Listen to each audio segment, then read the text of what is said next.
Welcome to the CatFiveBoys podcast. I'm your host, Matt, and I am absolutely humbled that you chose to join me for the 31st episode, 31st installment of the CatFiveBoys podcast. Thank you very much for coming and sharing your time with me, being able to do the show and having people listen and you know all sorts of walks of life and stuff like that. You guys, come from different places.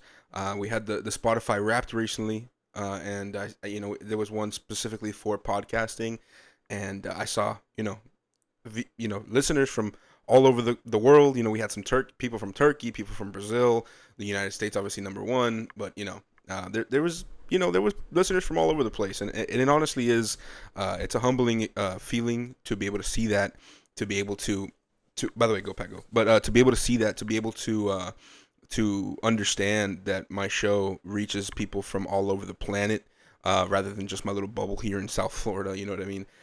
Or really my bubble here in the United States, although it's a big bubble compared to a lot of other bubbles in the world. But to be able to understand that and to I guess see that, honestly, it's a humbling experience. It's really awesome. So thank you so much for joining me here. Thank you so much for listening. If you're here for the very first time, I hope you enjoy the show. I hope you give me a couple of minutes just to maybe convince you to stay for the rest of the show, maybe for other future installments of the show as well. But if you're coming back, if you're a returned visitor to the show, if you're a returned listener, I just want to say from the bottom of my heart, thank you so much. You really, you guys are really the ones that keep me going doing this show. You know what I mean? That I know people are listening. I know people are watching. I know people are to a certain degree. I'm not gonna say I'm the most intelligent guy in the room, in any room, but at the very least, I got things to say, and it's a cool thought that people are listening to what I got to say, and regardless of anything, they're entering some ears, whether they may retain the information or they may agree or disagree. It's still reaching people, and I think that's pretty awesome. That's a pretty awesome experience. With that being said, again, welcome to the 31st installment of the CatFiveBoys podcast. Merry Christmas. I know it's not Christmas yet, but Merry holidays. Happy New Year's. Yeah. So welcome to the show. Welcome to the December installments where we have a Christmas tree in the back because, well, why the fuck not? 31st installment. First and foremost, again, I cannot say this enough. Welcome to the CatFiveBoys podcast. I hope you really enjoy what I have to say today. I know I'm going to say a lot of baloney. Maybe I'll say a lot of good stuff. Who knows? But at the very least, I hope you enjoy what I have to say. I hope you enjoy. Maybe get some laughs. Maybe you learn something new. Maybe we both learned something new today. At the end of the day, hopefully we have a good one. Disclaimer: the views expressed on the show by the individual guests and/or hosts. Sorry. I accidentally said hosts. There is no more hosts. It's just me. Anyways, disclaimer: the views expressed on the CatFiveBoys podcast by the individual guests do not necessarily reflect the views of the CatFiveBoys podcast. Further disclaimer: the topics that we speak on and we touch on during the show can sometimes get a little bit sensitive, a little bit dark, I guess. If that's not your thing, then maybe this isn't the show for you. Go tune into some Cocomelon, maybe some I don't know, some Dora the Explorer. Maybe that's an old one for you. I don't know. Maybe maybe Cocomelon is more your speed. Miss Rachel, maybe I heard that one's pretty popular. I don't know. I don't fucking know. I heard that one's pretty popular though. If you want to tune into some of that, go right ahead. This might not be the show for you. Otherwise, stick around and do not clutch those pearls. Okay. All right. We have clips. If you can't catch the full shows and you want to get some of the best bits of all the episodes, some of the funniest bits, the more contentious debate clips and stuff like that, we post clips on YouTube Shorts. If you're watching on YouTube, we have them right there. Just click on the channel when you're done with the episode, by the way. Click on the channel, go to the Shorts, and we have a bunch of shorts there. We have a bunch of clips there. Also, we have them on Instagram. We have them on TikTok. If you guys want to go check that out, all of those accounts are going to be at Cat5Boys, the same way it's written in whatever you're watching right now. If you want to be a guest on the show, I would love to have you on. That would be my dream. That would be my utmost honor to have you on, whoever you are. Maybe you want to talk about something that's going on in your life, something cool that's going on. Maybe, you disagree with some of the views I hold. Like, for example, I don't believe women should have the right to vote. Maybe you disagree with that and you want to come debate me on it. That's completely fine. Maybe you want to debate somebody who's been on the show already. You want to maybe schedule some sort of debate. You want me to help out with that. I would love to do that as well. You know what I mean? So, we did that with a past episode, Aubrey Kana and oh my goodness, from Dirt We Grow. So they both came on the show. We scheduled a debate. We had a debate 1-on-1, the first ever and the only so far installment of CatFiveBoys debates. Hopefully we're gonna keep doing those in the future. We're gonna get more people to come over and do those and hopefully host some more debates where I'm moderating or maybe I'm participating. Who knows? But at the very least, we had that one. If you guys want to go check that out, it was an awesome time. But if you want to come on the show, you want to debate somebody, you want to debate me, or maybe you just want to talk about something cool that's going on in your life, something you're interested in, I would love to have you on. Just DM us on Instagram at CatFiveBoys. Give us your name, your age, where you're from, what you want to talk about. Just a little summary. You don't gotta tell us everything. Save it for the show. Save it for the show. But just give us a little bit of a summary, and we would love to book you as soon as possible, as soon as it's most convenient for the both of us, for both parties. But I would love to have you guys on either way. What else? Make sure to like, make sure to comment, make sure to subscribe. Drop us a 5-star rating on the Spotify and the Apple Podcast. We really need it. We're starving out here, guys. We're starving. Not literally, as you can tell. I can lose some pounds. Let's just say that.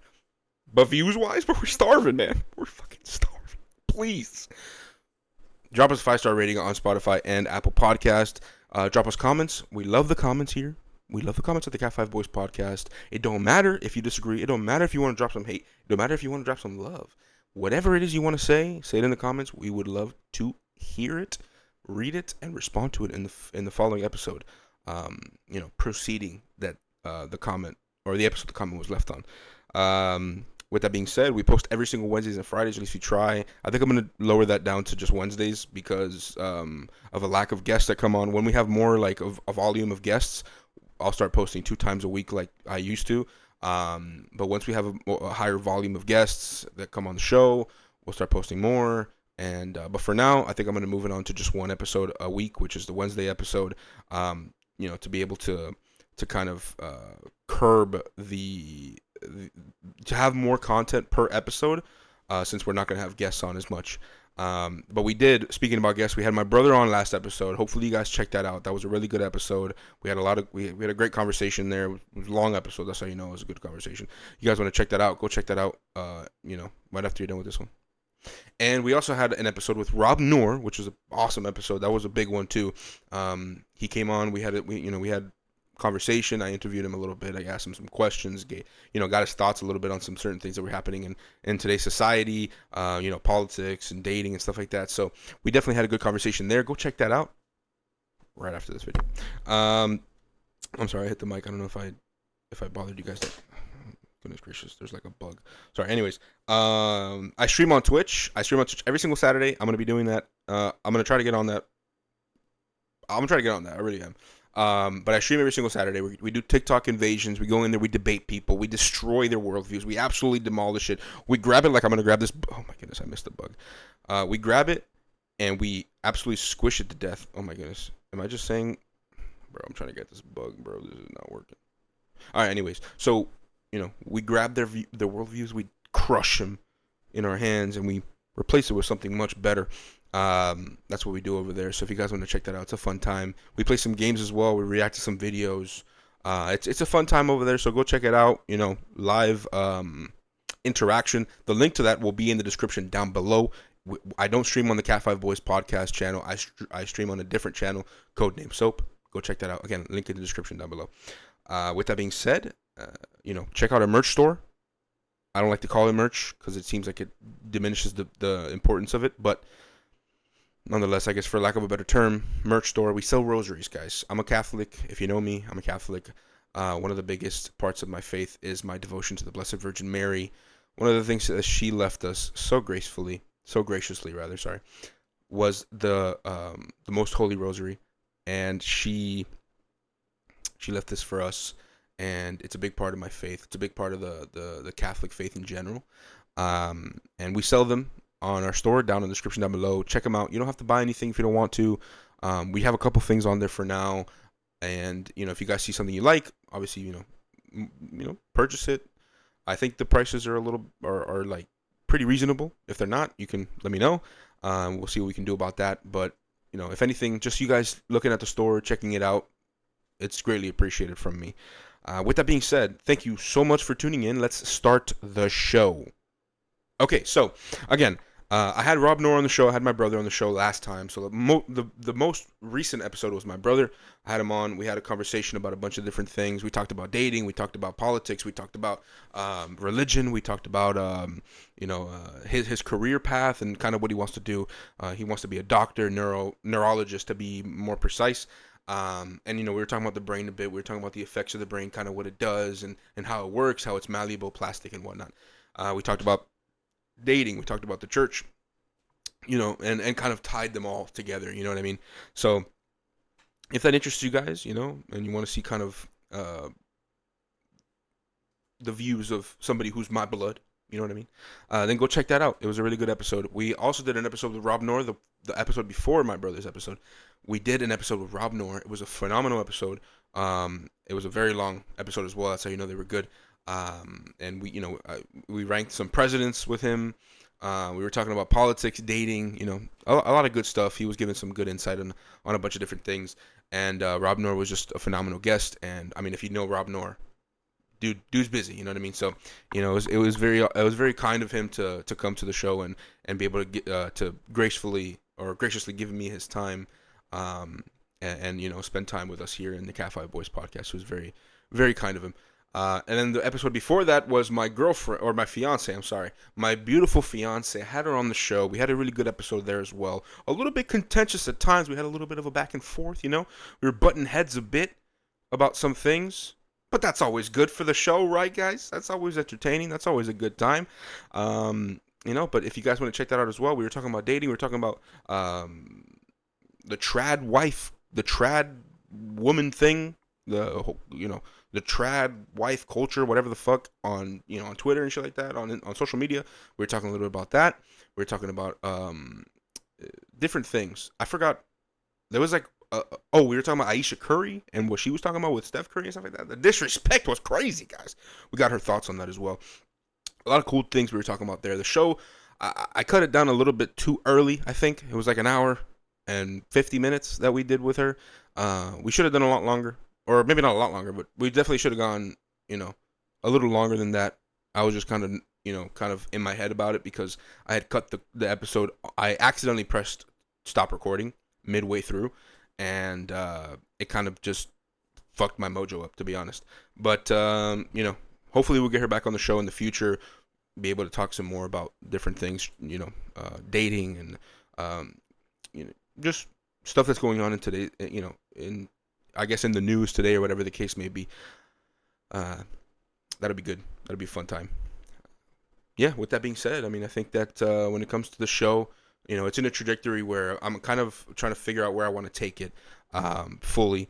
You know what I mean? I want to start getting more people on the show. I'm going to start sending more emails out. I'm going to start sending more invitations out. Hopefully we get some responses. I would love to have Jake the Rattlesnake on the show. That would be awesome. Have a nice conversation with him. I know he's also pretty busy. Most likely, he's definitely a big creator on the space, bigger than Rob Noor. Obviously that's not a diss. I don't mean to disrespect. I promise. It's just objectively he's bigger than Rob Noor. At least I think. Maybe not live viewership, but definitely like total subscribers, stuff like that. He's definitely a bigger creator. So I hopefully he'd be willing to come on. That'd be awesome. But I want to get some more people on the show. I want to get some more, some big names on the show as well. But I also want to talk to you guys, the viewers. If you guys want to come down and have a conversation, I would love to do that as well. I don't want to become too inflated in my head where, where the only people I want to have on the show are big name people. You know what I mean? I want to have all sorts of people on the show. You know what I mean? So that'd be awesome. I hope each and every one of you who are listening and just everybody in general has a wonderful and phenomenal holiday season.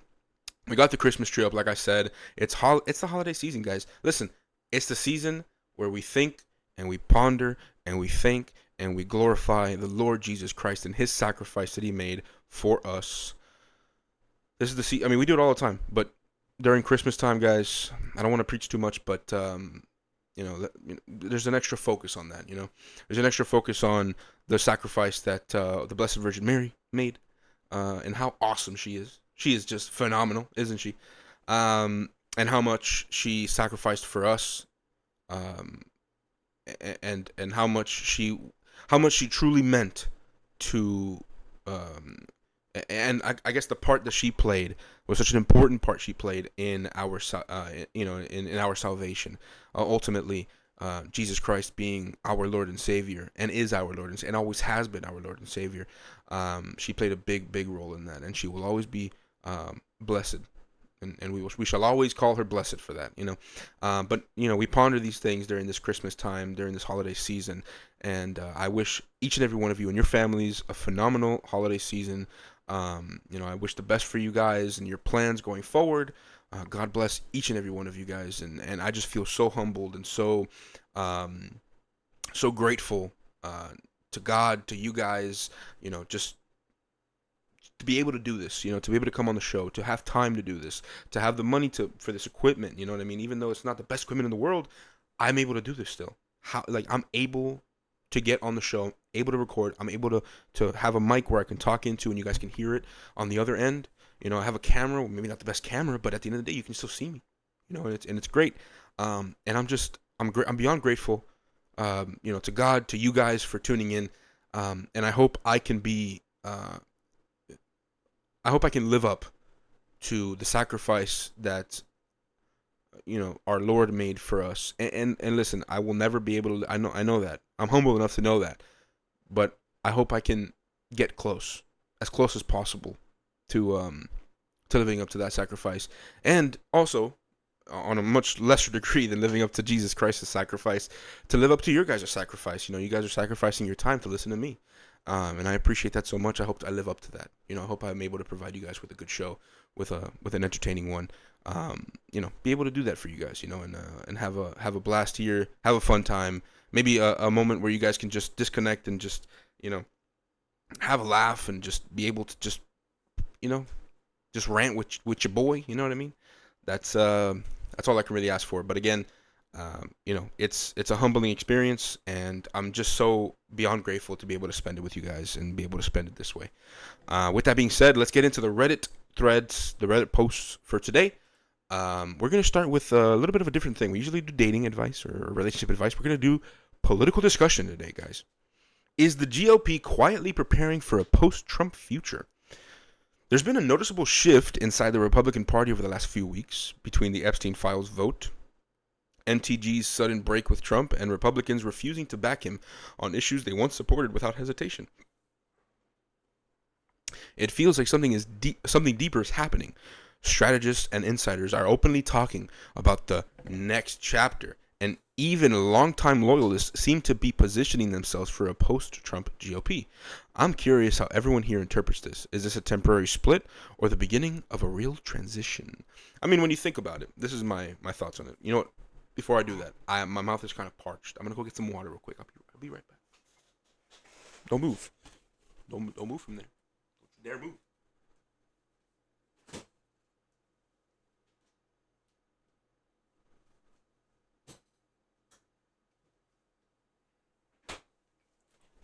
We back.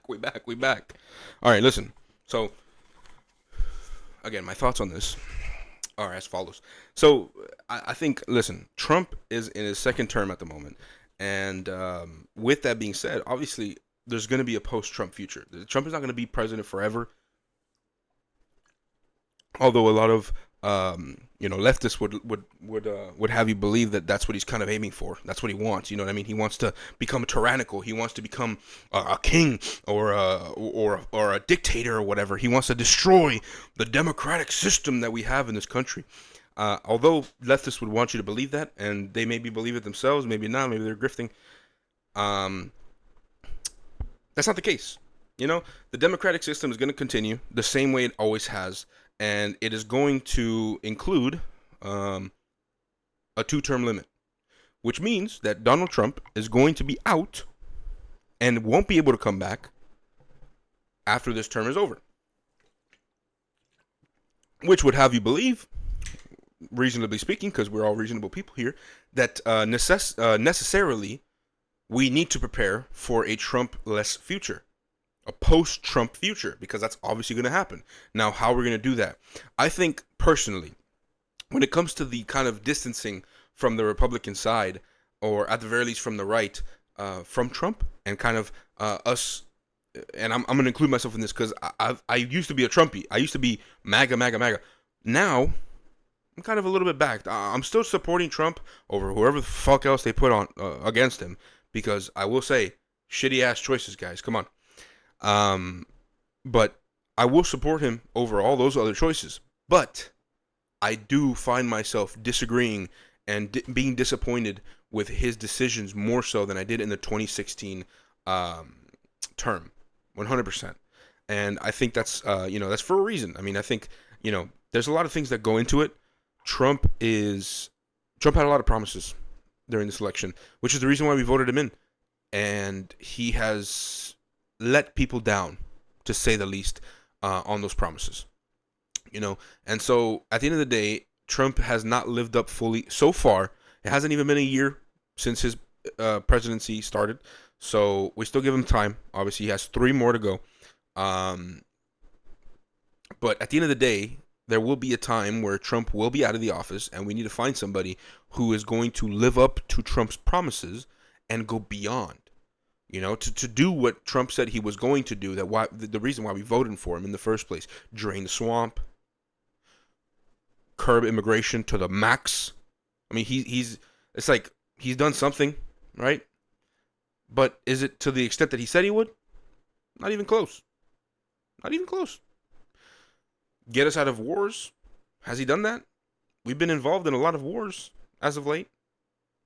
Has he done that? Has he taken us out of wars? Maybe like with troops on the ground, sure, but money wise? You know what I mean? Like taxes? Where's that going? That's going to the Ukraine. That's going to I don't want to say Schmizrael. I think we know what we're talking about there. That's going to there. And do we want it to go there? Is that what I voted for? That's not what I voted for, and I guarantee you that's not what most people who voted for Trump voted for. That's not what it is. And so there is going to be a time where we're going to have to find and vote and put somebody in office that's going to succeed Trump, and hopefully will do a better job at keeping promises, or at the very least of kind of doing what Trump said he was going to do, what he promised, what we voted him for, or what we voted for him for, or the reason we voted for him. Goodness gracious, I can't even speak. Who's going to do that and more, and push it beyond. We got to figure out who that is. So yeah, to a certain degree, we are preparing for a post-Trump future, because it's inevitable. Now we hope he does a great job right now, but that doesn't mean we can't prepare for a post-Trump future. And I think that's what they're doing with JD Vance. JD Vance, they're preparing him. They are preparing JD Vance to succeed Trump. That's just what's happening. Now, do I think JD Vance is a good successor? Honestly, maybe. I'm still kind of on the fence. He's a Catholic. He does have an Indian wife. And she's Buddhist.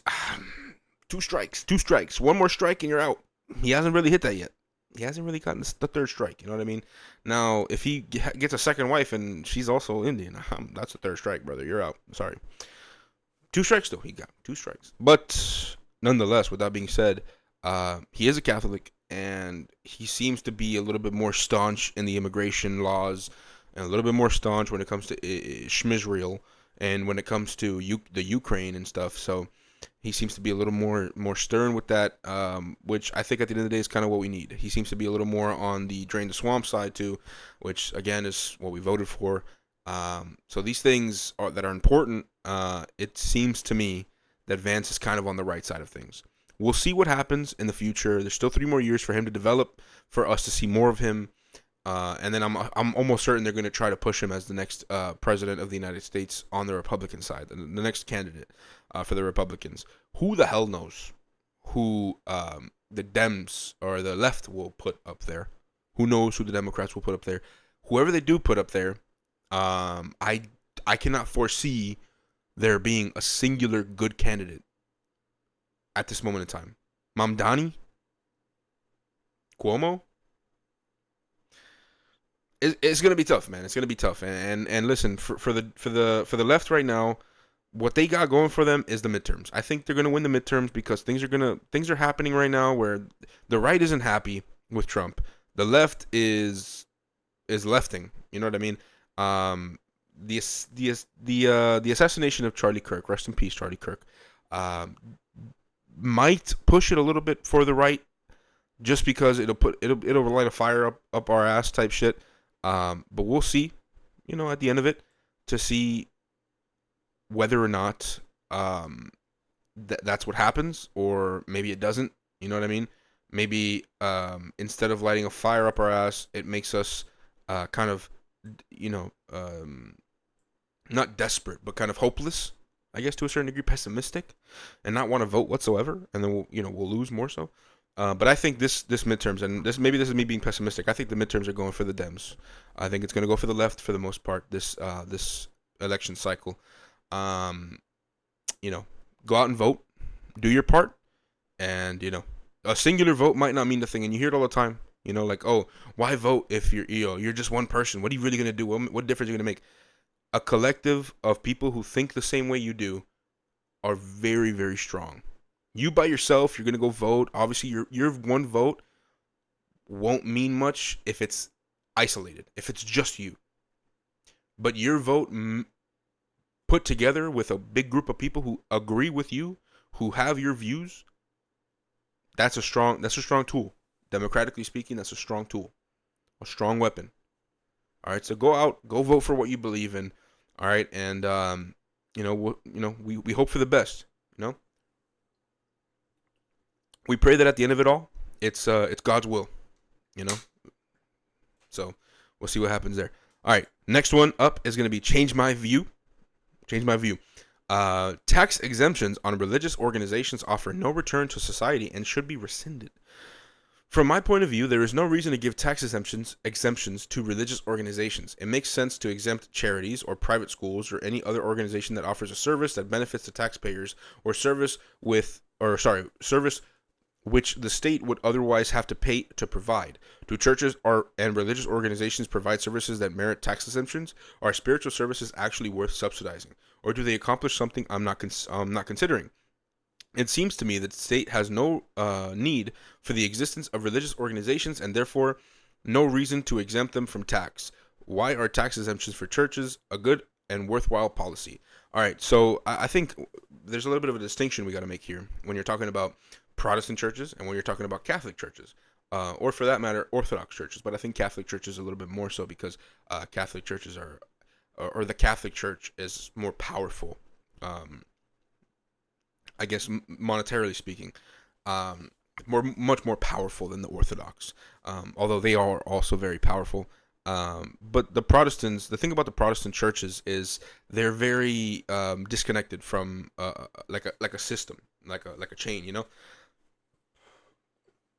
They're very disconnected. So what happens is you have a church, for example, let's call it Mercy of God Church or something, you know what I mean? Mercy of God, non-denominational church in the corner plaza or something like that. And they get tax exemptions or whatever the case. What are they going to be using their money for? They're going to be using it to increase the salary of whatever pastor is there. They're going to be using it for an increase in the quality of their sound systems or the quality of their chairs or whatever the case. And majority of their money, generally speaking, there's a lot of churches out there that are Protestant that do a lot of charity work, but generally speaking, the charity that comes from Protestant churches are very, very little, very, very little compared to a Catholic church or Catholic churches, for example, or Orthodox churches as well. So when you're looking at the return on the investment of no taxes, You're not really getting that from a Protestant church or from most Protestant churches. You know what I mean? They're not having private schools. They're not they're not giving charity as much. They are not providing again, in my view, at least this one is in my view, they're not providing a spiritual service that can't be provided anywhere else or any other way. I mean, I can go in my front yard and I'll have a church there if I believe that, and I can just preach whatever I believe the gospel is.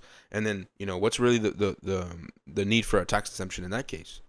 I can just get a tax exemption because I run a church out of my own home, So there's that as well. But when it comes to the Catholic Church, one of the biggest charitable organizations in the world, year in and year out, the largest donations, the largest they do the most charity work out of every organization in the world. On top of the fact that we have a spiritual system that has been tried and tested and is proven to be true through apostolic succession. When you look at the churches, the Catholic Church is the true church, the one true church Jesus Christ established on earth. That's the Catholic Church. We have that ability to provide spiritual wellness, spiritual assistance in a way that other churches cannot. All right?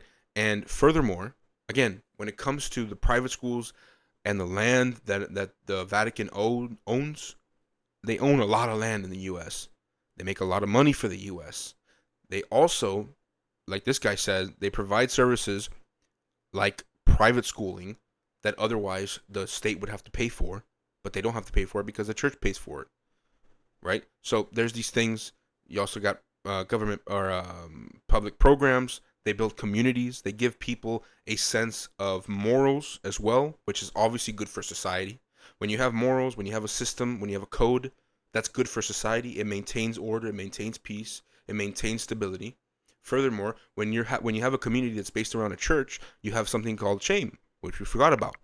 You have shame, which stops people from doing bad things or doing things that are degenerate or doing things that would negatively impact broader society. These are things that the church provides. All right? Which again can't really be said about Protestant churches. You know, let's say there's a Protestant church out there that's based and they say some base stuff. Anybody who's there doesn't really have the obligation to stay there. They can find another Protestant church that agrees with what they think if they're offended by what the pastor in that based church said. You know what I'm saying? Like there's no real standard for them. So we're back to the morals being do as thou will. So that's just kind of what I think about it. You guys let me know if I'm wrong or if you guys agree in the comment section down below. All right, next one is okay, this one was removed by the moderator. All right, we'll just move on to the last one. Just to get a little bit away from the politics and stuff, let's get into this one. Spider-Man's villains are more iconic than Batman's villains. Although Batman has some real greats, I feel like Spider-Man's villains all hold stronger arcs and far more substance than Batman's villains. Spider-Man also has more that are consistent and notable. All right, I don't know what the fuck he's talking about. Spider-Man's villains are more iconic. Okay, so we're talking about popularity here because iconic means popularity. That's kind of what it's tied in with that. Now he's saying, then he follows up by saying Spider-Man's villains all hold stronger arcs. Okay, so do you think their stories are better, or do you think that they're more iconic? Do you think that they have more substance as characters, or are they more iconic characters? Are they more popular than Batman's villains? I don't fucking think so. I don't think Green Goblin is as popular as the Joker. If it wasn't to do with the fucking Sam Raimi movies. I'm sorry, that's just sorry.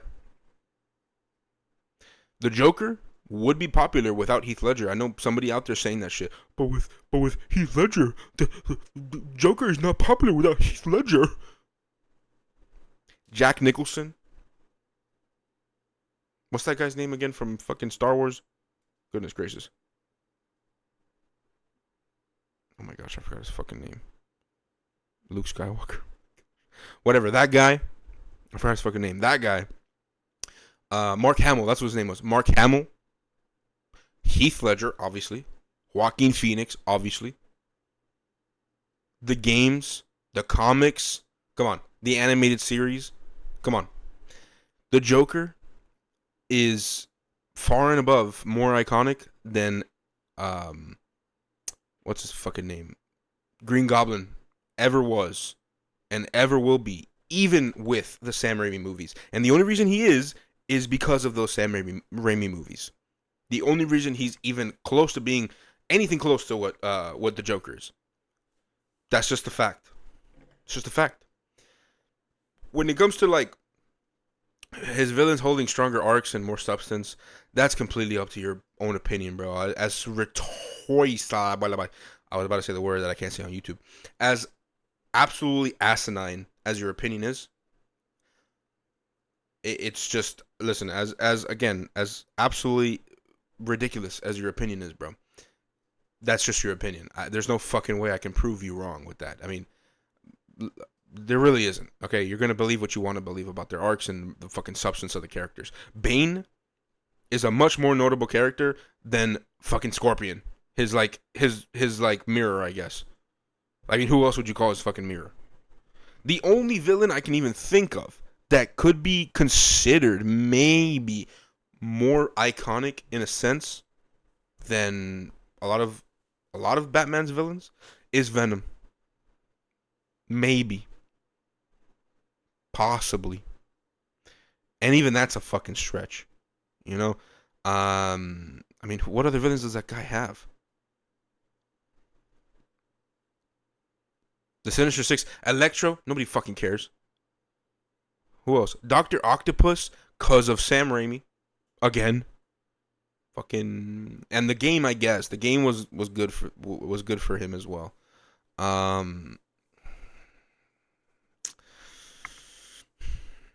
But other than those things, who the fuck cares about Dr. Octopus, bro? Who cares? Mysterio, the fishbowl guy, who the fuck cares? Who cares? I'm sorry. Listen. Listen, man.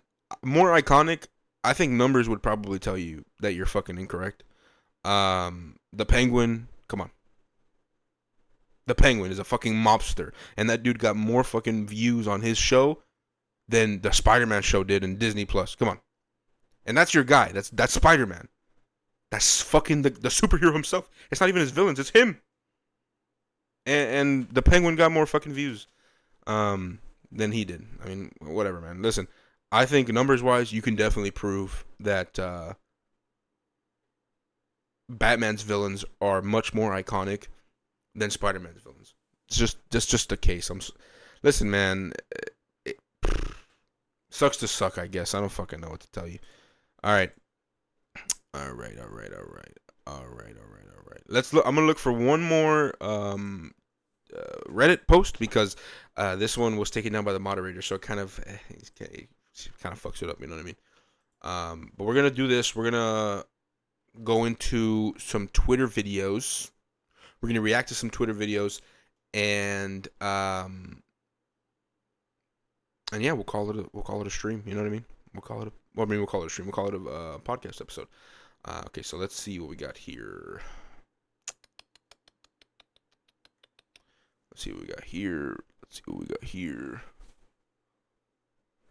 And my back is starting to hurt a little bit. All right. All their most.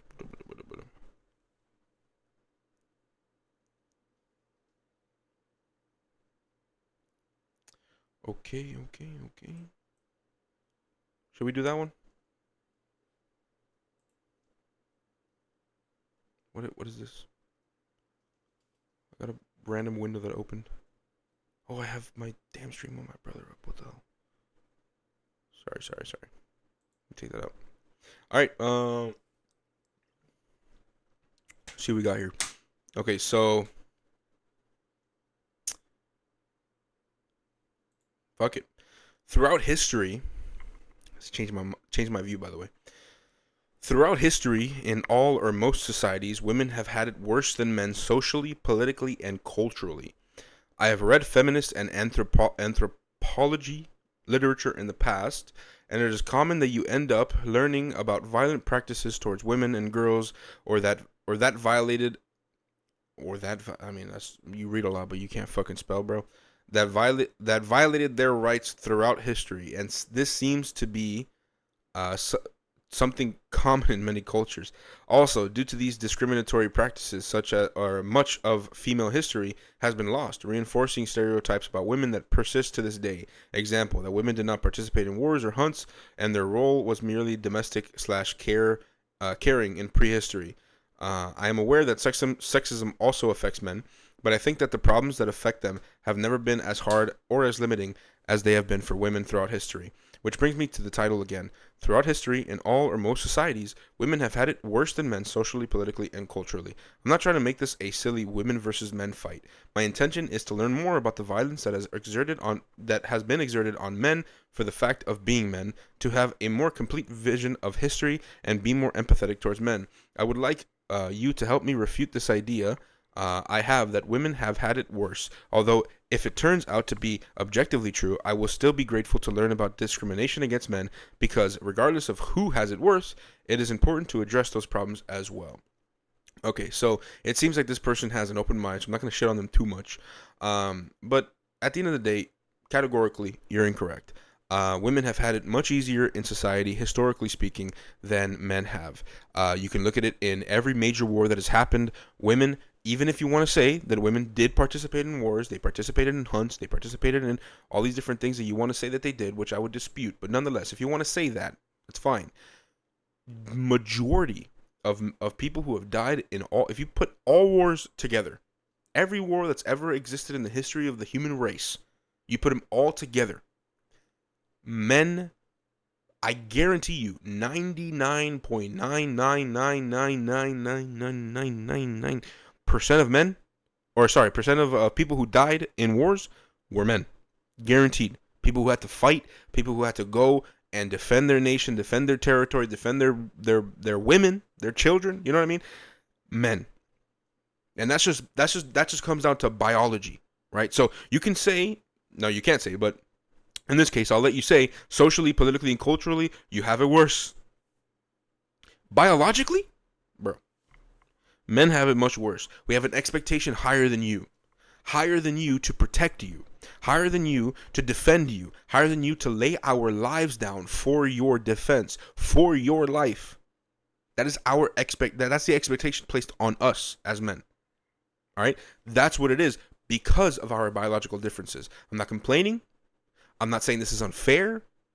I think this is the way it should be and the way it's always been, right? For a reason, right? I'm not going to come like, listen, don't get it twisted. I'm not complaining whatsoever. I think that this was created that way for a reason. The design of the human species, men and women, was created differently for a reason. A beautiful symmetry, a beautiful synchronicity, I think is how you say it. Beautiful nature between men and women, and our roles in society, our roles in our in societies, in our domestic homes, our roles in families, whatnot, are there for a reason. They're there for a reason. And again, I'm sorry, not having the ability to carry debt and the debt going all to your husband, that, I mean, listen, I don't see that as a fucking I don't see that as a downfall. You know, I don't see that as a bad thing. You know what I'm saying? What else? Not having to go to work and you can stay home, watch over the kids, especially in like modern days. You know what I mean? Like, listen, man, I'm sorry. It's just not, we're not the same. You know what I'm saying? The difficulty of life for men compared to women, even to this day, societally, culturally, politically, it's night and day. I'm sorry. Women have always had it easier. They've always had it better. They've always had it um, uh, more. They've always had a more of a cruise in life than men have in the history of the human species. Again, not complaining, just the way it is, and it should be that way. All right. Um, this person doesn't give any sort of examples. They just say that they read about it, and then don't really give no examples about it. The thing that there was a contradiction here somewhere. I freaking lost it. It's common that you end up learning about violent practice or well, seems something common in many cultures doing discriminatory practice.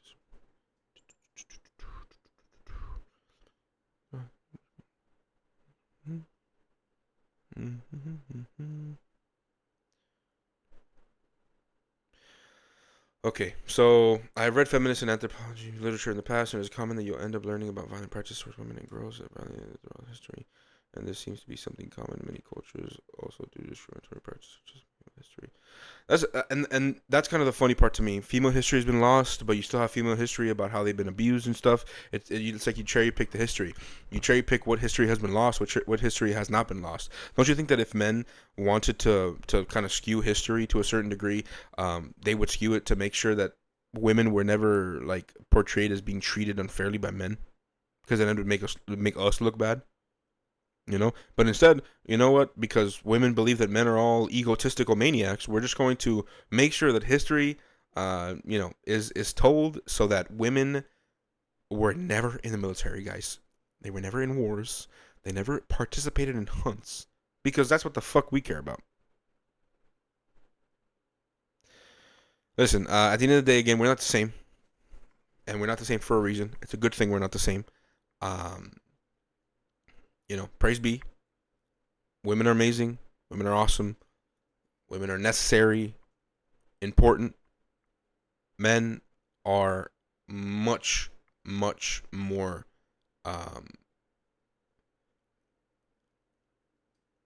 Men have it much worse. All right, that's just the case. They don't really get. That's the thing. This person doesn't really give much examples. There's no like real like, oh, this is what it is, or like this is a claim or whatever. They just kind of give a broad claim, and they don't really provide any sort of examples to back that up or anything. But yeah, like I said, it seems to me, um, it seems to me that this person's a little bit open minded. You know, so I'm not gonna shit on them too much. Just how about you don't read feminist literature and read something else? Okay, maybe you'll learn something. Um, let's see here. Let's see here.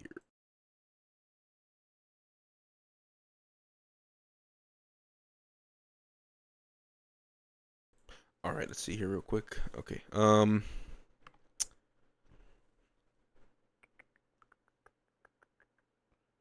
Okay. Okay. Here we go.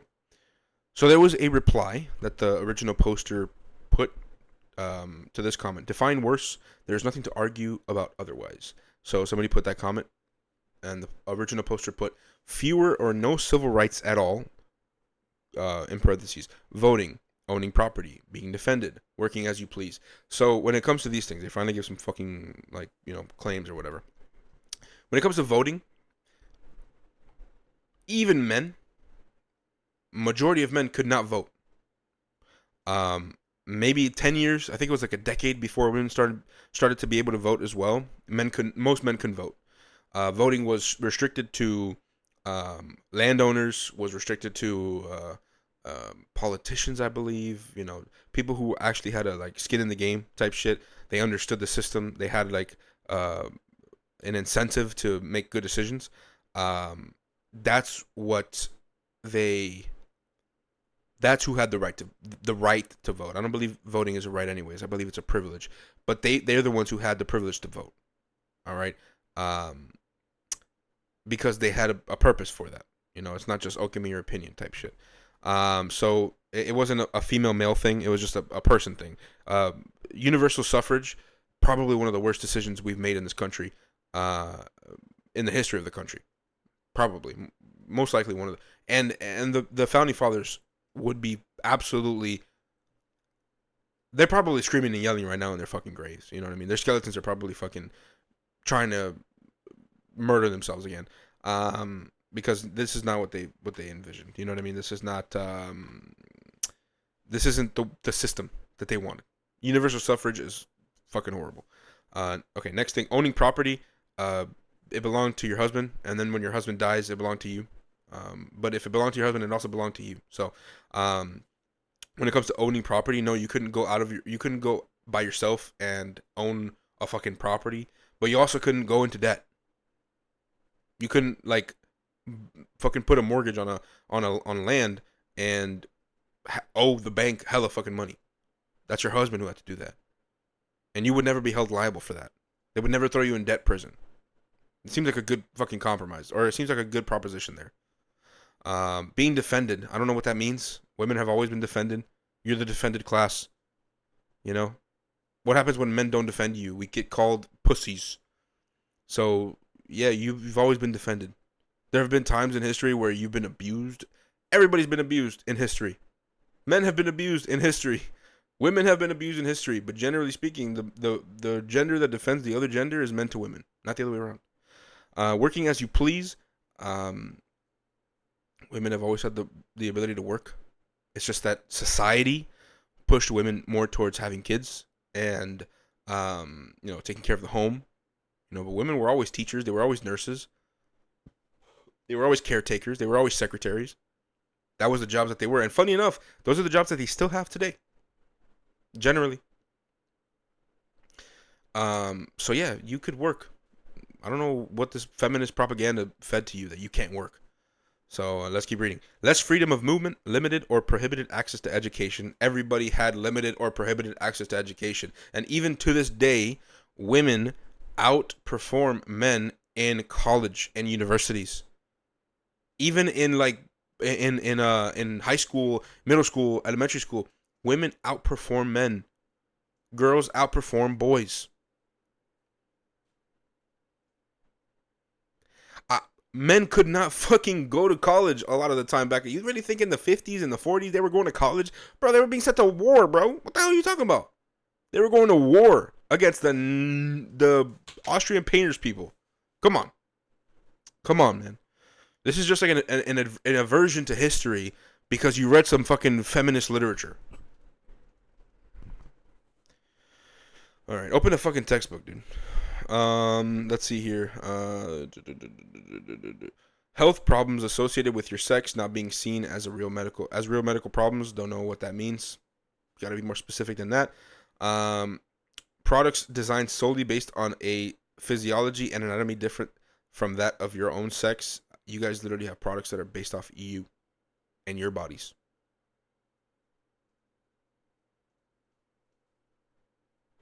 The fuck? You guys have products that are specifically catered towards you.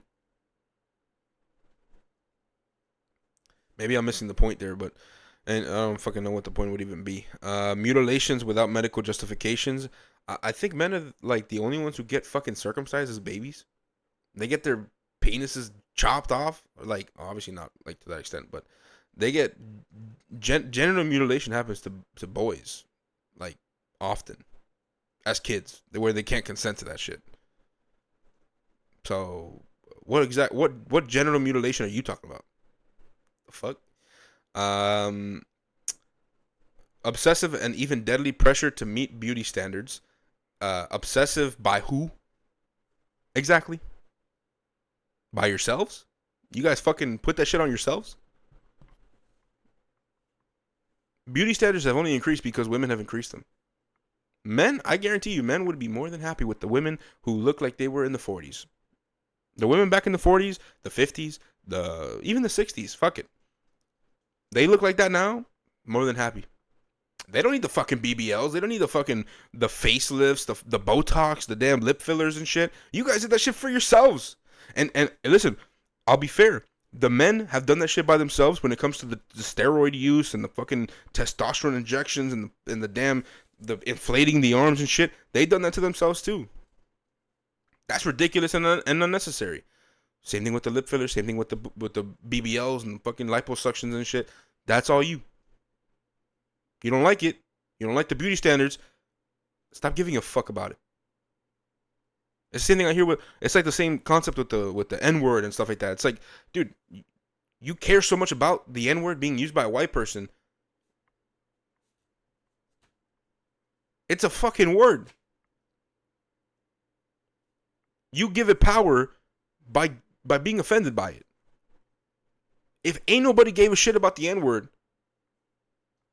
it wouldn't have any sort of connotation. It wouldn't at all. You know what I'm saying? Like, all right, fucking hell, dude. I'm stressing myself out. I'm getting fucking tense over here. Anyways,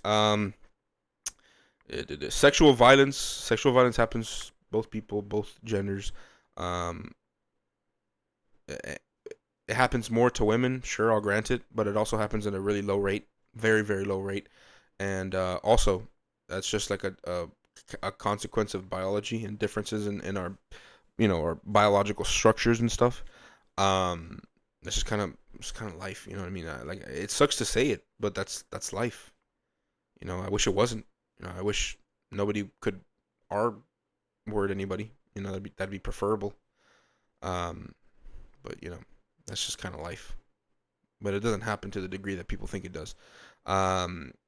Your opinion. I don't know what your opinion means, but testimony, don't know what that means. Work, I don't know what that means. Anything else valued less because of your sex. You can't publish things because they will be undervalued because of your sex. I think most published authors are women. So I don't know what the hell you're talking about. A lot of the big named authors as well. Harry Potter was made by a woman. I believe the Hunger Games made by a woman. I mean, I don't know, man. I don't know where you're going with that. Sex selective abortions. I don't even know what you're talking about there. Child abandonment based on sex.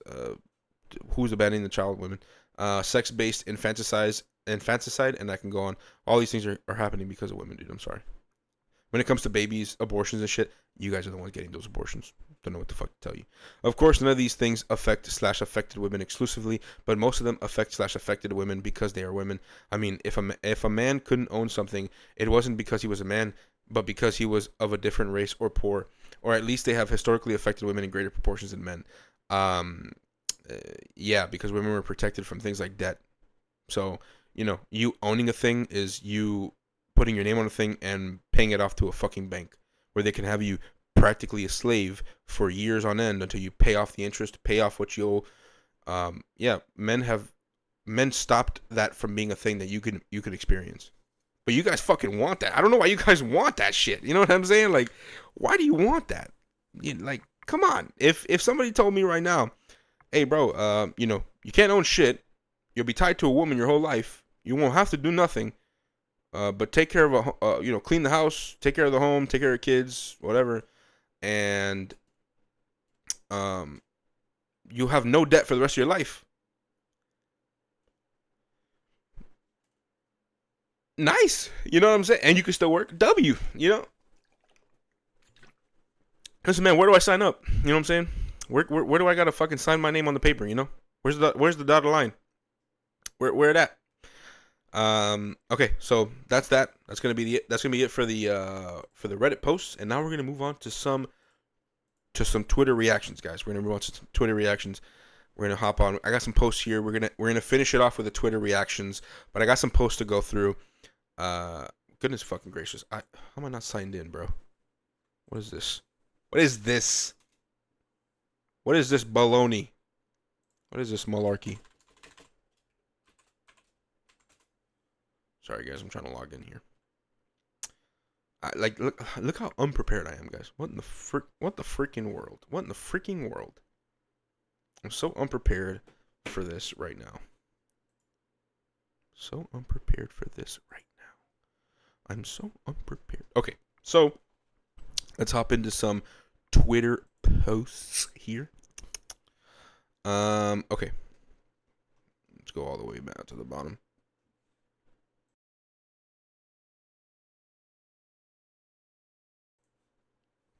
All the way down to the bottom. Where we at? Where we at? Where we at? Where we at?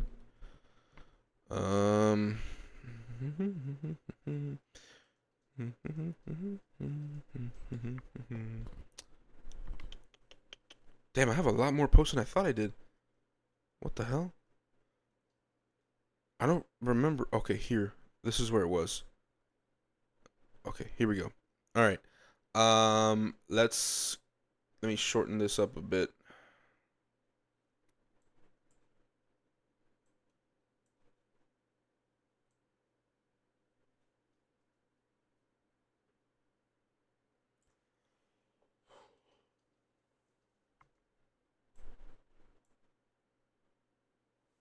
All right. Sorry. Let me get okay, now let me get this going.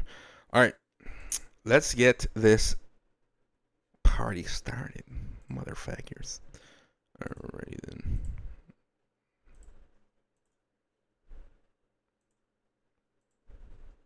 It's not visible, that's the problem. All right. Here we go. Did you cook it? No.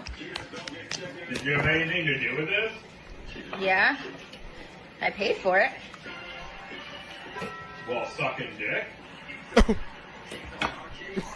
Is that like what you're still doing? Are you still doing that? God, you can't say that.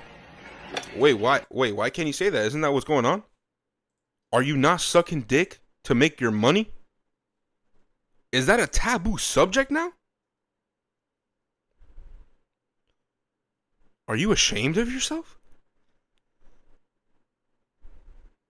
These are questions that are very important. Yeah, I mean, it's absolutely ridiculous. And I don't want any. I'm an adult. I can do what I want.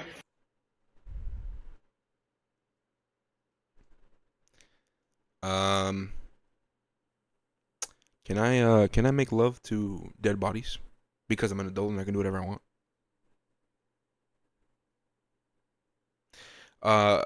There is something to be said though about the fact that this dad is a fucking pathetic piece of shit who will tolerate this type of behavior. There is something to be said about that, I will say. But nonetheless, we keep going. It's disgusting. I want no part of it. It is disgusting. You don't have to. You want no part of it. Why is she in your fucking home? Why is she in your house? Why is she buying food and you're eating it? With her whore money. Have a part in it. There's a reason your mother isn't even here. And you're lucky that I even showed up. So. There's a reason your mother isn't here. Why does she have a fucking stronger spine than you do, bro? Grow a fucking spine, bro. Your daughter wants to do that. She wants to sell her body for money. She wants to be a degenerate in this society. That's what you raised? If that's not what you raised and you don't tolerate that, bro, sorry, man. Cut your daughter off, bro. Show her that there's consequences to her actions. And if she wants to come back, she can stop doing that bullshit. Plain and simple. Oh my God. You have to ruin everything. Oh, I'm fucking self-centered. You have to ruin everything. It's your fault. Listen, this is the biggest. This is one of the biggest like falsehoods, I suppose. Of I'm trying to get the. Let me actually put this the other way. This is like one of the biggest falsehoods of. Yeah, but that's gonna be that way. What in the world? Okay. All right. This is gonna be a little bit of a play around here. Let's see. How am I gonna do this?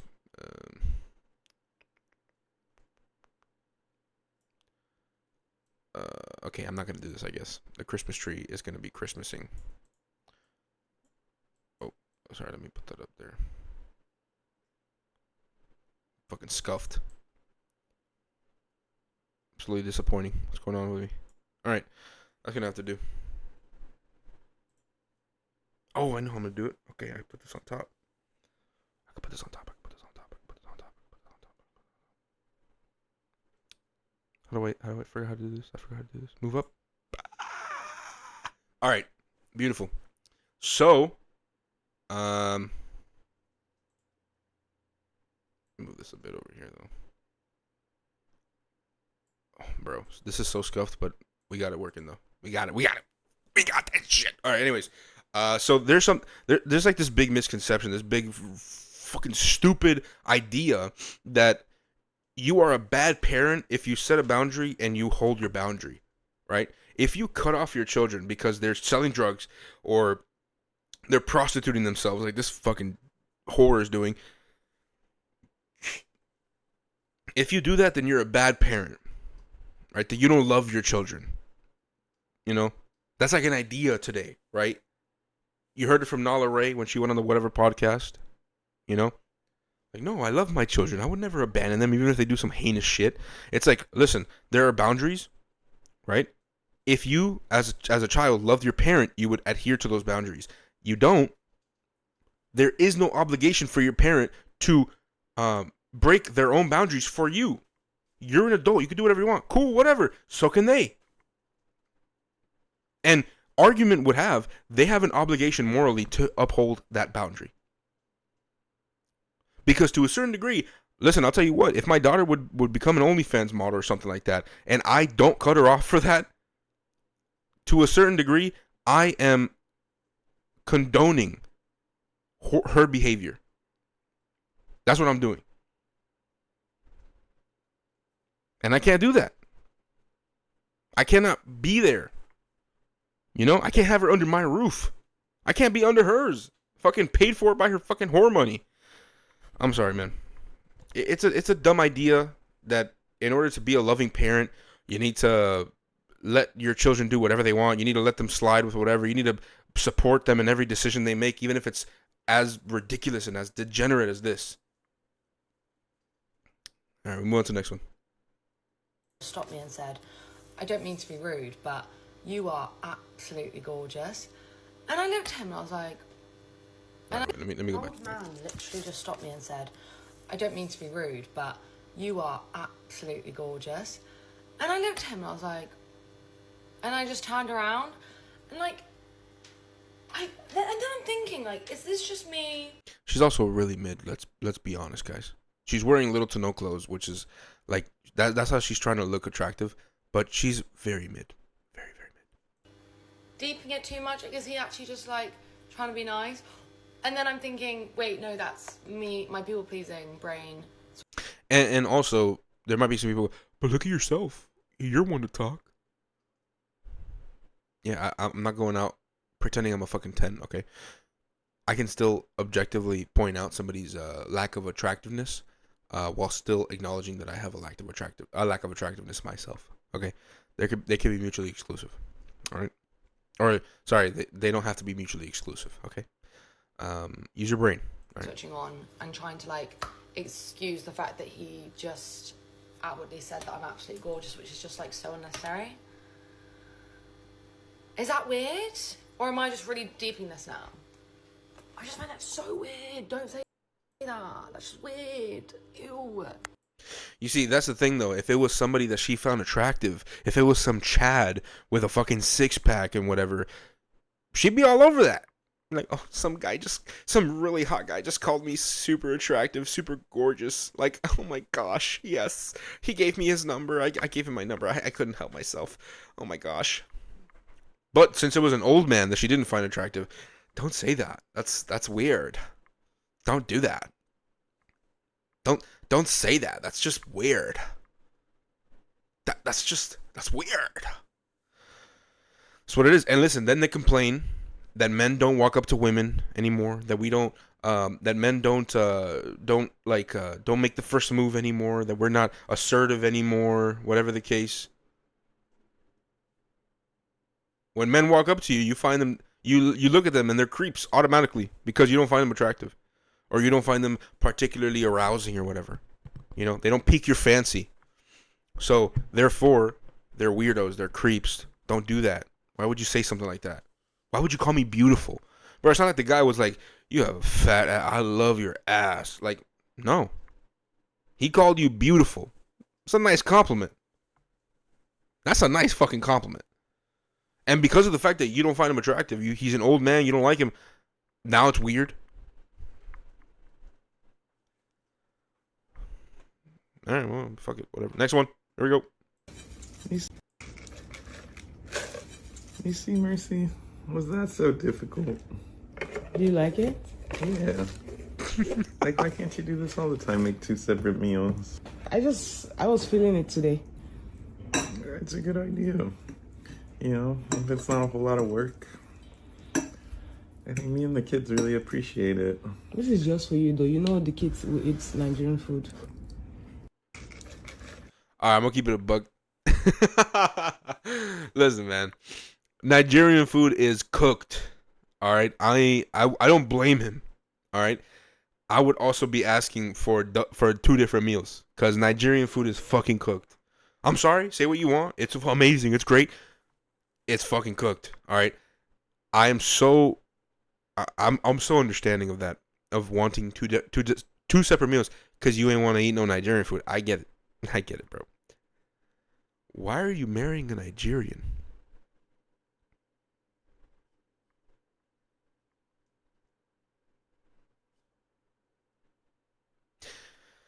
Culture strong, man. And you could tell by her accent too. Culture strong, brother. You got to be ready for that. You know what I'm saying? People just like jump into relationships. They don't understand. That's a blend of cultures, man. I'll marry a white girl. Okay. Let me rephrase. Because I got the fiance who's probably listening. I'm not trying to get killed tonight. I would marry a white girl if I was single. If I never met my current fiance, I would marry a white girl. But I'm happily engaged. She's amazing. She's the love of my life. She's everything to me.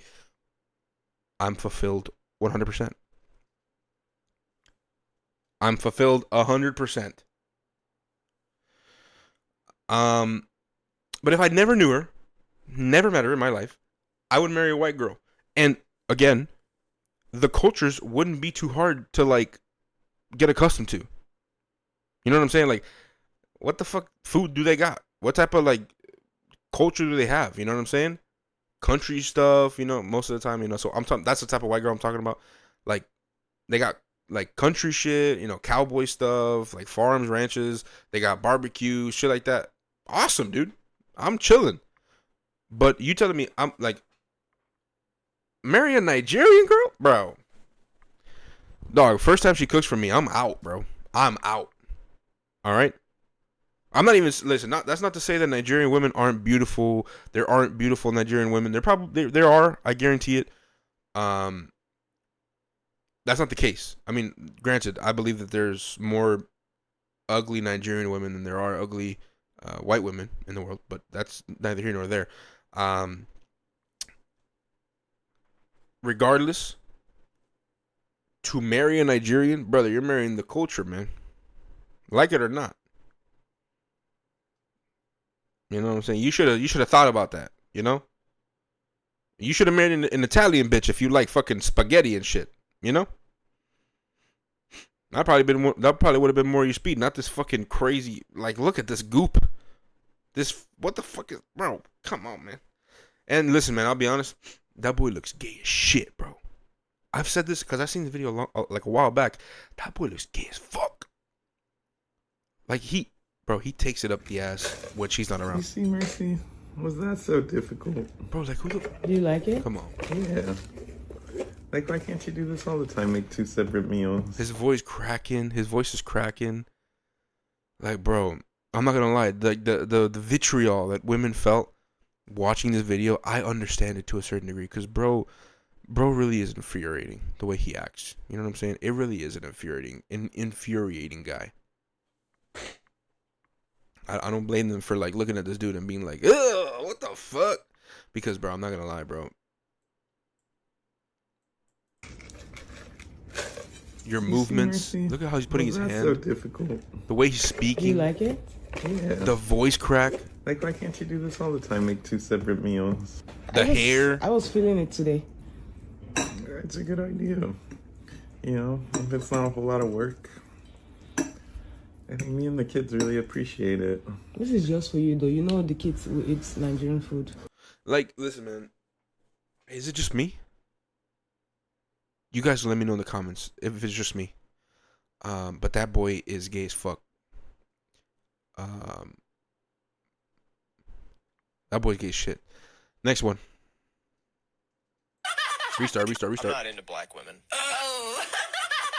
Why is this always the answer? I need to know this right now. So you think I'm ugly? No, that's not it. You're conventionally a very pretty girl. It's just a preference. I actually tried to kind of see a black girl for a little bit, but I just couldn't, like, get into it. Like, I mean, if a girl's half, it's different. But, like, a girl who's, like, fully black, for some reason, it's just... So it's just like a preference of skin tone. So you don't like black people? No, I love black people, but I'm just not attracted sexually to black women. If a white man says with his full chest that he... Yeah, so before this woman starts speaking, yeah, it's preferences at the end of the day. Like, those women probably aren't attracted to, like, shorter guys. You know, they're probably attracted to taller men. You know, maybe they have like a specific attraction to light skinned guys. You know, like guys that look like fucking Drake or some shit like that. They're not really attracted to white guys. Does that mean you're racist? Does that mean you don't like white people? Maybe you don't like white men or whatever the fuck? You don't like short men either? You know what I mean? Like, you have a discrimination against short men? Probably not. You just probably have a certain preference towards tall men. You know, that's just what piques your fancy. That's just what attracts you, whatever. You know, or you know, maybe light-skinned dudes you know, attract you more, whatever the case may be. That's just your preferences, you know? People have preferences of all sorts, you know? Sometimes they're weird as fuck. Sometimes they're not. Sometimes they're normal. Whatever the case may be. But at the end of the day, they're just preferences. It's not like an indictment towards I hate this group of people or I think this group of people is dirty or nasty or some shit. It's just I'm just not really into this group of people. It's just not my thing, you know. Like it's like like I'm not gay. You know what I'm saying? I can't be into a guy. You know, it doesn't mean I hate men. No, you know what I mean. I don't hate men. You feel me? But I can never fucking want to fuck a dude. You know what I'm saying? All right. Anyways, let's turn something. Just took a sharp turn, guys. Anyways, keep going. That are mixed with black and white, but does not fancy women that are black alone. No matter how calm and polite his tone may be, or how many black friends he claims to have after saying them, the reason his comment is dripping in prejudice and not at all a preference is because the difference between those two ladies is that one of them has a closer proximity to whiteness, and we No, it's because actually, no. Let me let her keep speaking. need to stop thinking we can talk about attraction and preferences in a society that has literally been built on colonization. Yeah. So the thing about it is that it has nothing to do with that. So it's about what you like. All right. What do you like? Do you like white men? Is that your preference? You know, if you had a white man who had the same height, muscle tone, whatever the fuck, you're a perfect guy. You got two of them in front of you. One of them is light skinned. One of them is white. Who are you choosing? If you're choosing the light skin, does that mean that you're just racist against white people? No, but then this person will probably say, "Oh, you can't be racist towards white people. They're the ones who are they discriminate against the black people, so you can't be racist towards white people." At the end of the day, a preference, right, is towards that, towards the behavior could be too. Who cares? At the end of the day, black women behave a certain way. White women behave a different type of way. Black women have different sorts of features that white women don't have, and vice versa. You know, black women will have thicker hair sometimes, more of like an Afro style hair at times. Obviously the more African you are, or whatever the case, the more that type of hair you'll have. White women will not. Thin hair, white women will have that. You know, lighter skin. The culture is different. You can be attracted to different things like that. That doesn't make you racist. That doesn't make you an oppressor. That doesn't make you a colonizer or whatever the fuck. That doesn't make you that. That just means that you have a preference towards a certain societal norm, towards a certain culture. Like, you can have that. You know what I mean? Not every culture is gonna like you're gonna like. You know what I mean? And that's fine. Why do you have to turn that shit into racism immediately? You know what I mean? It's just it's the victimization, the victimhood, the victim mentality. You know what I mean? That's what that is. And shaped by the enslavement of black and brown people, as if we live in a nice neutral world where racism doesn't exist. For hundreds of years and still today, Western media, films, magazines, movies, cartoon characters, workplaces, dating apps has said lighter skin, fairer skin, better. Looser. Because it is. I'm sorry. It just is. Okay? Generally speaking, White women are more attractive than black women. Objectively, that's just the case. Now, are there drop dead gorgeous black women? Of course. Of course. Nobody's going to say otherwise. But when it comes to beauty standards, beauty norms, objective beauty, white women fit the mark more than black women. I'm sorry. That's just the case. Listen, I'll even say I think Latina women fit the category more than white women. I think Asian women fit the category more than white women. But black women do not fit the category more than white women. I'm sorry. Fucking sue me. Call me fucking racist. I don't give a shit. That's just the case. And when you look at broader society, men will most of the time, will tell you the same shit. Most of the time, they'll tell you the same shit. I'm sorry. Call me fucking racist if you want. I don't give a shit. That's the case. Hair, straight hair, better, beautiful. That's the. Okay, it's not the case that I'm racist. I'm saying it's the case that, black women are generally objective attractiveness less than white women. That's just the case. So when a little white boy is born in a world that's literally built for him and is raised to see all of these standards being reinforced both publicly and privately, who is raised by a white mother who has God knows what views and beliefs that have been passed down from her mother and her mother, it will feel like a personal preference to him. Hence why he won't think he's saying anything wrong. Problem is, bias is always going to feel normal when you've grown up inside it. Regardless, it's still his preference. Whether it's like a racial bias or something like that he has within himself that he can't realize, it's still a preference. It's like saying, oh, this gay dude grew up with gay people around him, therefore that's what made him gay. It's like, oh, he just doesn't realize he's really straight, but he just doesn't realize that he's gay because of his surroundings. Guarantee you, she wouldn't believe that shit. She would reject that idea outright.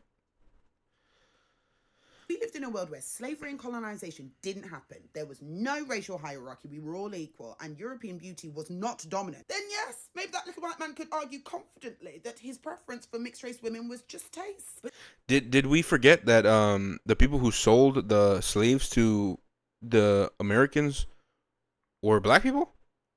Did we forget about that? Your own people sold you to the white man. Did y'all forget about that part? And did y'all forget that white features are what's attractive in Africa as well? Did y'all forget about that shit too? Did y'all forget that white people were also enslaved in the history of the human race? Did y'all forget about that too? Y'all forget a lot of shit, I'll tell you what. But sadly, that world does not exist, and we cannot continue to keep pulling preferences out of thin air as if history doesn't exist as well. I talk about this in my book, How to Love Your Afro, when it comes to dating with your natural hair, to help us all navigate dating with our afro, so we don't have to feel like we have to straighten the thing to find love. It's 2025, this whole topic of, oh, it's just my preference, it's old and dusty. We must bring back... So is your hair. Sorry, anyways. Christian man. When I was in college, I dated a very traditional Christian man who asked me at one point, how do you feel about after you graduated, we just immediately got married and you were a stay-at-home wife and you didn't have to work? I was honestly offended by that question because I was so passionate about this thing that I was getting a degree in that I was just so eager to enter the workforce and do this thing that I loved and get money for it. Fast forward to today, I've graduated, we broke up, I'm now working in the profession of the thing that I got a degree in, and I changed my mind. I changed my mind. I know. I'm not gonna lie, that actually is funny. I don't want to do it anymore. Oh man. I think that's the first time I ever laughed out loud from a woman's TikTok, bro. I'll be honest. Yeah, that's like an I mean, I think that's listen, it's probably satirical, but I think that is a I guess a peek through the curtain of our society today. Women have been fed a lie that to live your best life is to live it in the office and not at home with your children, and not at home raising your children and creating a home. You know what I mean? Women have been fed this lie, and I mean, we see it in the rates of self-deletion for women, or at least attempts, because women suck at self-deletion, by the way. But the rates of self-deletion, or attempts rather, the rates of depression, the rates of medication, of psychological medication, the rates of therapy usage and stuff like that. Women, it has increased dramatically since the suffrage movement, since feminism. So, by all intents and purposes, by all metrics, it doesn't seem like it's going very well for you guys. Okay, I like, it's kind of like you guys lost all ability to think possibilities, where there's not even a possibility in your head that you can have kids early in your life, and when you're done raising those kids, you can work a career after, if that's what you want to do, or stay home if that's what you want to do as well. Like that's not a possibility for you. You know what I mean? I don't understand how that just like left people's brains because feminism started to exist. Like, oh, you can't have kids early and go to work after? Are you crazy? Are you insane? You have to live your life, queen. Yeah. Look how that turned out for them. You are. You're a fucking idiot. You are. Okay, so let's read this first. After Neon spoke out on behalf of men who suffer abuse from their girlfriends/wives, leaked audio resurfaced showing Sam Frank verbally and physically abusing him. If you or someone you know is experiencing domestic abuse regardless of gender, please reach out for help. So this is the audio, 30-second audio, not too long. Idiot. You are. You're a fucking idiot. You just confirmed the parasocial, you fucking retard. Okay. We're done. We're done? Yeah, I'll get the fuck out. You wanna fucking say that shit about me and try to embarrass me? It's not embarrassing. You're the one embarrassing on camera. Stop! Bro, say you don't try to you're the weirdest fucking person I've ever met in my life. Who the fuck says that about their girlfriend? You've actually lost your mind, I know that now. You've lost your mind. Get out, alright, get out, get out. Alright, so my only thoughts on this is kind of simple. When it comes to men versus women, when it comes to domestic violence and stuff like that, people say that like the women's stats are unreported. I feel like, if anything, women physically and emotionally and verbally abuse men far more than the opposite. But it just you don't see it in the stats generally because men don't see it that way. You know what I mean? We're the ones who protect women. We're the ones who defend women.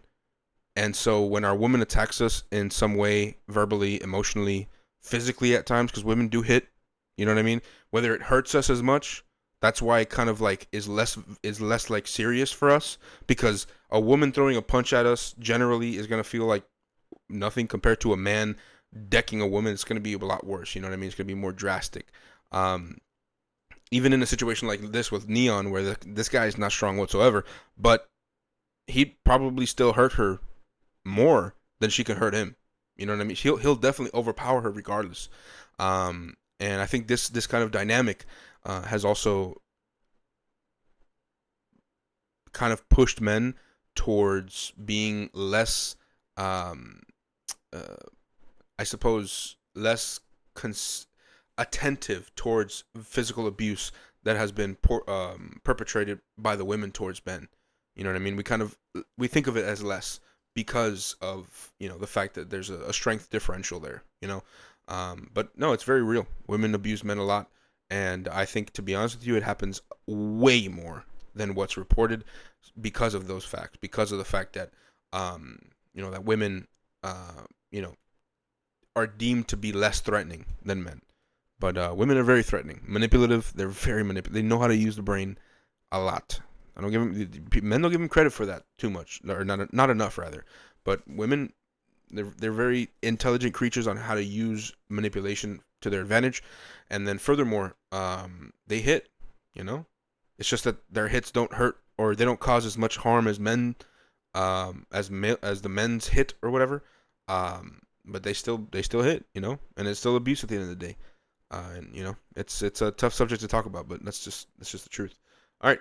If you can't tip your server, don't go out to eat. Your bill $85.80. Your decimal over 1.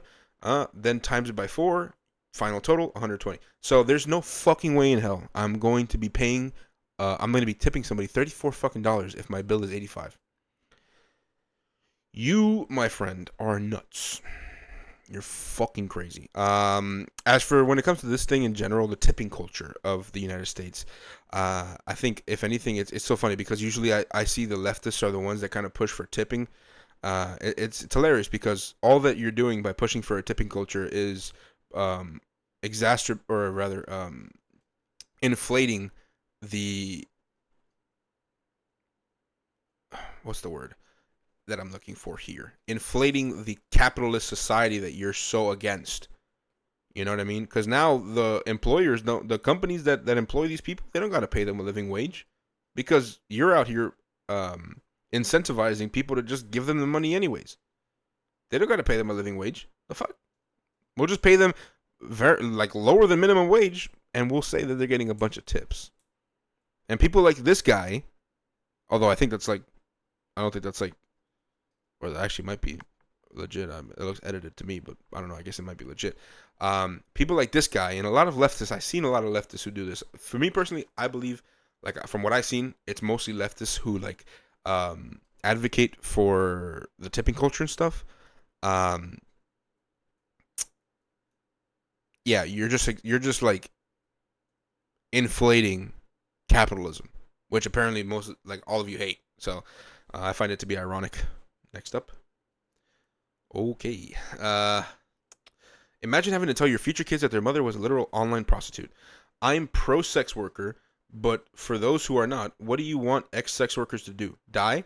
Why do people get so mad when these women quit sex work and go on to have normal lives and even become religious and encourage other women to not pursue sex work? What do you want? I think it's not about the fact that they shouldn't exist after sex work. I think that it's about an adherence to the consequences of your actions, right? Women women who are past sex workers, they kind of forget that they were, I guess, to a certain degree. They're born again Christians. Listen. I'm a virgin. I mean, I've had sex before, but that was before I was saved by Christ. I'm a virgin. I'm born again now.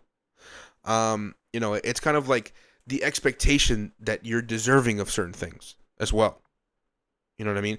The lack of actual penitence, the lack of actual sacrifice that you will make on your own terms because of what you did.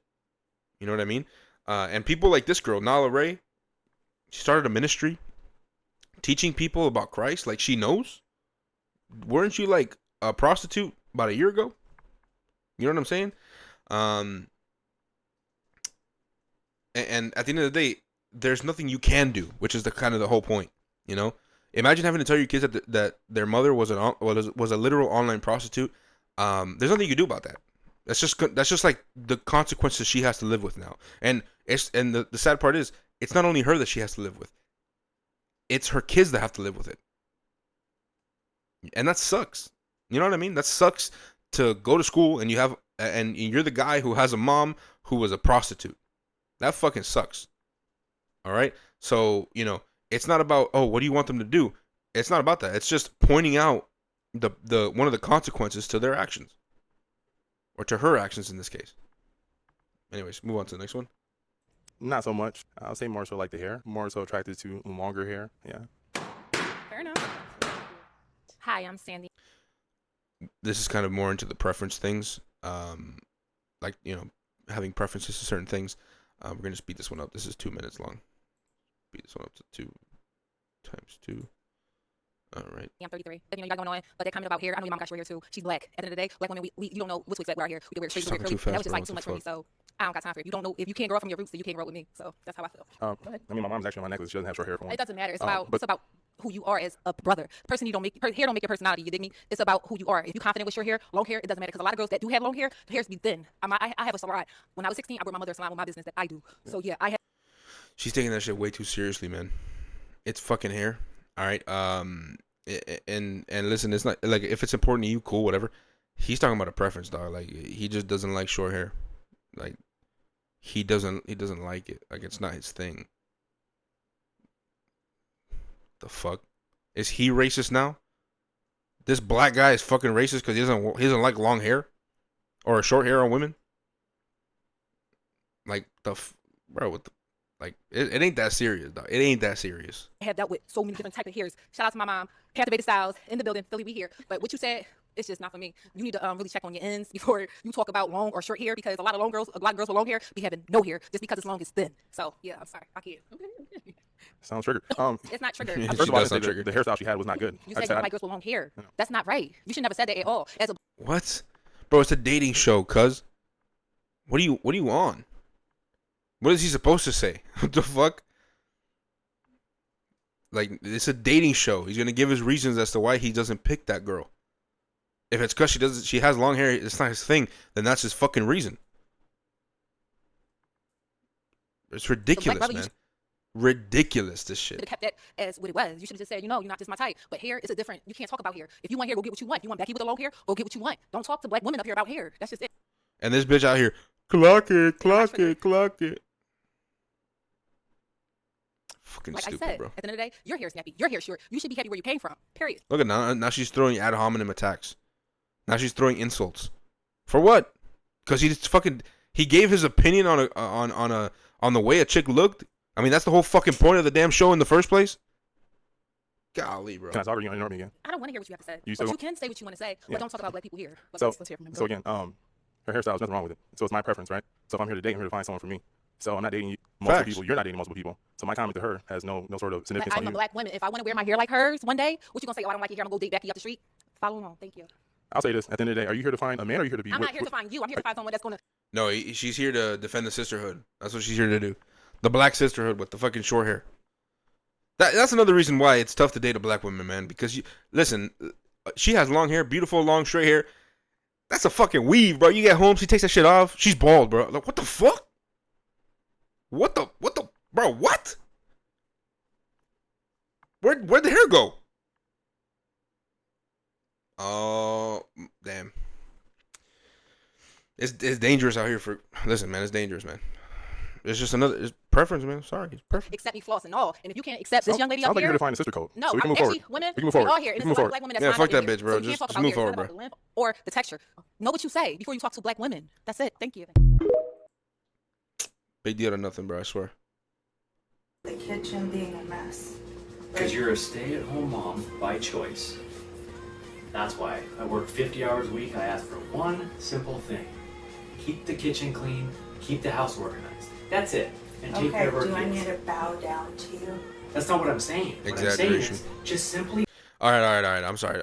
We're gonna skip through some of these real quick because we're already getting a little bit late into the show. I want to touch. We're gonna touch on these in the next episode. But I want to touch on one thing. So Piers Morgan had Nick Fuentes on his show like today, I think it was, and there was a specific moment. Now I'm going to react to the full Piers Morgan episode on stream this Saturday. I'm going to react to it, so be attentive to that if you want to check it out. You want to come chat with me about it. The link to that will be in the description down below. But I wanted to react to this one clip on the show here because I wanted to give my take on this. I thought it was really ironic. Now, again, I'm going to react to the full episode on the stream on Saturday. Piers Morgan is a self-described Catholic. Now, if you ask me, this motherfucker's, if he's Catholic, then I'm a fucking attack helicopter type shit. You know what I'm saying? He's not Catholic, in my opinion. My humble opinion, he's not Catholic. This just goes to show. There's one of the reasons. All right. So we got this clip right here. Here we go. Just to clear up one of the many theories about you, I've no idea what the answer is and you haven't got to answer. But are you actually attracted to women? I am attracted to women. You're not gay? No. But I will say that women are very difficult to be around. Okay. So there's that. And do you think they should have the right There to is vote? that. I do not. No. Based. Absolutely not. They should stay at home? I'm not even a Nick Fuentes fan. I promise you I'm not. I'm not going to say I'm a hater either. I'm pretty indifferent towards him. But that's based. That's based as fuck. Well, yeah, absolutely. So basically, you're just a misogynist old dinosaur, aren't you? For a young guy. Yeah. I mean, I know I'm the Yeah. boomer. I know I'm the boomer here, but actually, you're a 27-year-old dinosaur, aren't you? Aren't you, Nick Fuentes? All women. I am. All women are annoying. All women grow fossil. old. They all get fat. Says the guy. Have you ever had sex? No, absolutely not. Wow. Says the guy who's never got laid. So, says the guy who never committed a sexual sin? You're going to shame him for never committing a sexual sin, Piers Morgan?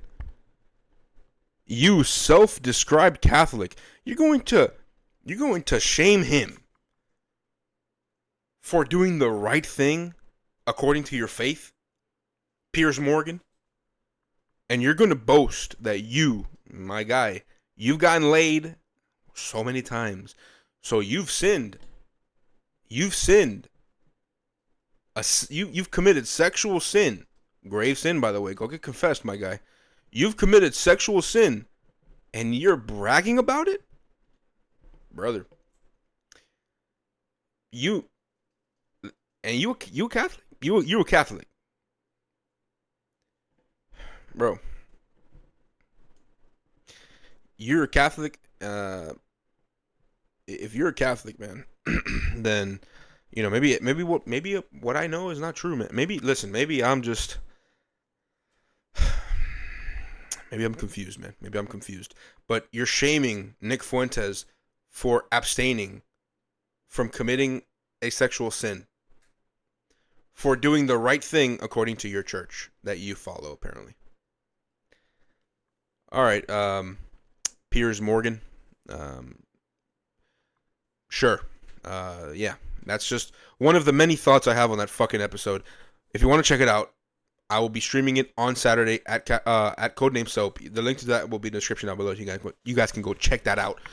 You guys can go, chat with me about it. It's gonna be 6 p.m. Eastern time. I'll be doing it on Saturday, December. What is it? December 14th. I'm pretty sure it's December 14th. Nope, 13th. 13th. Sorry. 13th. So December 13th at 6:30 p.m. or 6 p.m. something like that. All right. Again. I'll be reacting to that. We'll be doing a bunch of more things on the stream as well, but we're gonna be reacting to that episode. It's gonna be a lot of fun. You guys can go check it out. Check that out. With that being said, that's going to be the end of the episode, guys. Thank you so much for tuning in. If you guys liked the show, if you guys enjoyed, you guys had a laugh, you guys had a good time, maybe you were infuriated sometimes like I was, which if that's the case, I'm very grateful that I'm not infuriated by myself. Again, thank you so much for watching. Thank you so much for tuning in. I appreciate you so very much for spending your time with me here. Hopefully, I lived up to the sacrifice you made, sacrificing your time and spending it with me. Hopefully, I made up for it, and I made you laugh or I made you have a good time. That's all I want. That's all I want. Disclaimer: the views expressed on the CatFiveBoys podcast by the individual guests do not necessarily reflect the views of the CatFiveBoys podcast. Further disclaimer: the topics that we speak on during the show can get very dark, can get very deep, a little bit sensitive. If that's not your thing, this might not be the show for you. Go check out Coco Melon. I feel like that'd be more your speed. Maybe Miss Rachel would be more your speed as well. Go check those shows out. Maybe you'll like them. But if that is your speed, stick around and enjoy yourself. Get some popcorn, get a beer, you know what I mean, and enjoy yourself here, guys. We have clips. If you can't catch the full shows and you want to get some of the best bits, we have clips on YouTube Shorts. If you're watching this on YouTube, go to the channel right now. The episode's over, so you can do it. Go to the channel, go to the shorts, and you'll catch some of the shorts there, some of the clips we have, some of the best bits of the episodes, the funniest parts, the more contentious debate parts. Very entertaining stuff there. We're going to be posting more clips as we keep going. This episode's going to have a lot of clips as well. So we're going to be posting some of those. You guys can go check that out. If you want to be a guest on the show, I would love to. Oh, yeah, we also have clips on Instagram and TikTok. I forgot to mention that. That's going to be all at CatFiveBoys, the same way it's written on all my social medias. If you want to be a guest on the show, I would love to have you on the show, 100%. Just send me a DM on Instagram at CatFiveBoys, letting me know your age, your name, and kind of what you want to talk about. Just a little bit of something. Nothing crazy. Don't give me a whole fucking essay. Save it for the show, guys. Save it for the fucking show, okay? You want to debate me on the fact that I don't think women should be able to vote, or maybe I think that the Catholic Church is the one true church Christ founded, and you disagree with me? You want to debate me on it? We'd love to have you want to have that conversation, have that debate. if you want to debate somebody that I've had on the show already and you want me to schedule a debate for you guys to have, and I'll be the moderator, that'd be awesome as well. If you want to just come on, have a conversation with me, something cool that's going on in your life, something you're interested in, I would love to have that. I would love to have the conversation with you as well, have you on the show. Again, just DM us on Instagram and we'll get it set up as soon as it's most convenient for the both parties. Make sure to like, make sure to comment, make sure to subscribe. Drop us a 5-star rating on Spotify and Apple Podcasts. Please, please. We're starving out here, guys. We're starving. Not literally. As you can tell, I'm well fed. Maybe too well fed.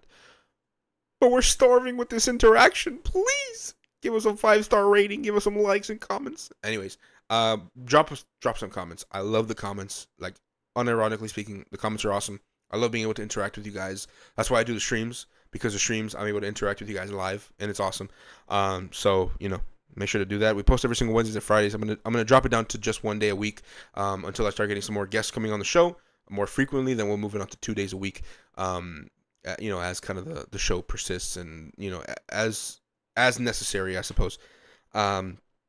Again, we're streaming on Twitch. We're going to be reacting to the Nick Fuentes, Piers Morgan interview. That's going to be awesome. We're going to be doing some TikTok invasions. Going to be talking to some people on TikTok, destroying their worldviews and replacing it with something much better. And we're going to be having some. We're going to play some games as well, some crosswords, whatever. It's going to be a fun time. Come check it out. 6 p.m. Eastern time on Twitch. Link to that will be in the description down below. I might do it on YouTube as well. We'll see. But nonetheless. All right. Make sure to check out our merch store as well. Again, I don't like to call it merch. It kind of diminishes the value or the importance, I suppose, in my opinion. But for lack of a better word, we have a merch store. We sell rosaries on there. Very important part of my faith. The Blessed Virgin Mary left that to us, and it's a very important part of our faith, and it's a spiritual tool that is absolutely powerful beyond human recognition. So if you guys want to go check out the store, we have the link to that in the description down below. It's it's a blessing that you guys would even check it out. You don't have to buy nothing. If you guys just even just looking at the stuff that we have down there, I really greatly appreciate it. With that being said, thank you so very much for spending your time here. I hope God is blessing you every single day, and I hope particularly during this holiday season, you guys have blessings beyond belief. You and your family, my best of wishes for you guys. God bless each and every one of you. Thank you so much for spending your time with me here today. I appreciate it so very much. God bless you guys, and have a phenomenal rest of your day. Peace.